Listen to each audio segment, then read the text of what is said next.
Hey everyone, it's Autumn and we are making Einkorn sugar cookies. So got my Christmas apron on, my KitchenAid mixer with my pedal attachment, got out some butter and getting all the ingredients gathered. I decided to do Einkorn sugar cookies because Einkorn has more of an ancient grain. It doesn't have as much gluten in it as the all-purpose flour in the stores, and I've been purchasing my Einkorn flour from Farm to Flour. It is a local business based in Illinois, and it's a family-owned business, and they mill their own flour.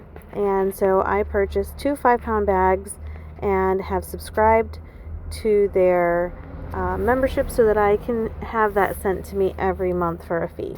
So this is my first time making Einkorn sugar cookies, and we're going to see how they turn out. So here I am mixing my butter and sugar. I will also post this recipe at the end of this video. Getting out some spatula, and so yeah, this is what I showed. It's one of my first videos that I'm doing. So here we're just scraping it down as you go, and I added 1 egg and another egg and the last egg here. So just mix that up real good. Use your spatula to scrape the sides, and then we're adding our vanilla and I believe sour cream. And this is what makes it real fluffy. So they're not your original or traditional sugar cookies. These are more of a fluffier sugar cookie. I had just enough in my container. I believe it was 1.5 cups, and I had just enough. This is what it looks like. Scraping it down again. Get another little mix. And now we're gathering our dry ingredients. So your flour and baking powder, baking soda. This is the Einkorn flour. These are the bags that the Einkorn flour comes in.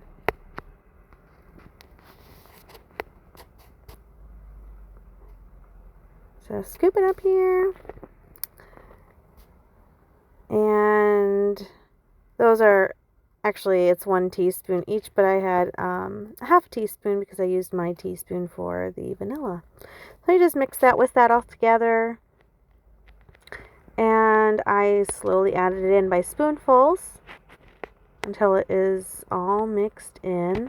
Be careful because the flour will fly up at you, which I learned throughout the video, and so I used this towel to cover around. That way it didn't fly everywhere. So it is more of a sticky dough, and that is how it is supposed to be. And Einkorn flour does make the dough more of a creamish brownish color. It has more of a nutty flavor, but not a profound nutty flavor. So you separate it into 2 batches onto saran wrap, and so I like to make sure I get everything. So this is just me showing you how sticky the dough is. So scoop half of that out onto the saran wrap, or plastic wrap rather, and shape it into about a rectangle. And you fold it up, cover it, flatten it out, and you're going to stick this in the refrigerator for at least 2 hours or overnight. Mine I did leave overnight. Here's the second one. Scrape the rest out of the bowl. Yeah, so nothing like doing sugar cookies at the last minute, but hey, we're doing them. We're gonna get it done. My kids have been waiting forever for these things, and I've just been so busy. So here we are, next day, day 2, putting my apron back on. I have my pans already lined with parchment paper. Use 2 cookie sheets. So there they are. And we're going to get our dough out from the refrigerator. It has been chilled overnight. Looks good. And I unwrapped the plastic wrap, sprinkled the top with flour, and we're going to flip it over and then roll it out. I rolled it out with a plastic wrap on it, and then I took the plastic wrap off and added flour and rolled it again. Of course, don't forget to flour your rolling pin so that it does not stick. And one thing with this dough is it does stick to the counter no matter what, because it unthaws really quickly. The einkorn flour, I did measure a little over the cup for einkorn flour because it is freshly milled. And I did find that adding more flour did help with the stickiness throughout this process. So at the beginning, you'll see that it is quite sticky, even though I floured the cookie cutters.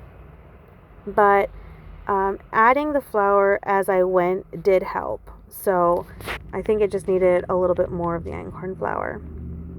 But my first one here, gingerbread man, and he came out a little stretched, but he came out. He was good. Stuck him on a cookie sheet and continued the process.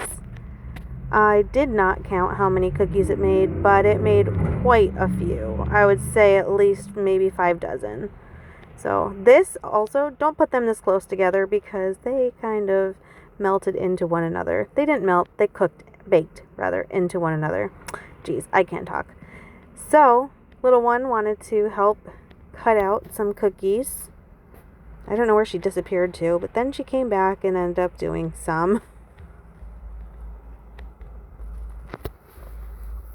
There she is. Last little bit here. Good job. Alright. And it was quite sticky. You can see it somewhat sticking to the counter there.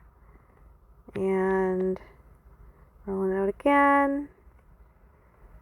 You see how it kind of sticks, and I had to get like a little spatula to get it off the counter.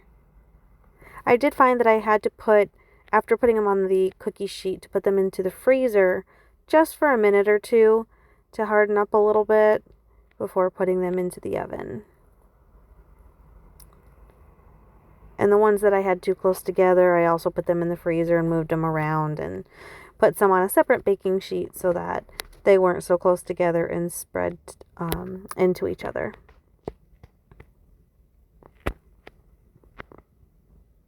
Yeah, you see how it's so sticky right now. So I did keep on, any leftover dough, I'd put it into a ball and stick it into the freezer. And here we are, just cleaning up the counter with my bread, whatever you call this tool. I want to say scraper, but I don't think that's the right word. So on to the second one. This one, I just made sure to add a lot of flour to the bottom and to the top and to the sides. Rolled it out. And got all those cookies taken care of. So that one, I feel like the second batch did do a little bit better because I added more flour. So here is the thickness, if you will, if you can kind of see. And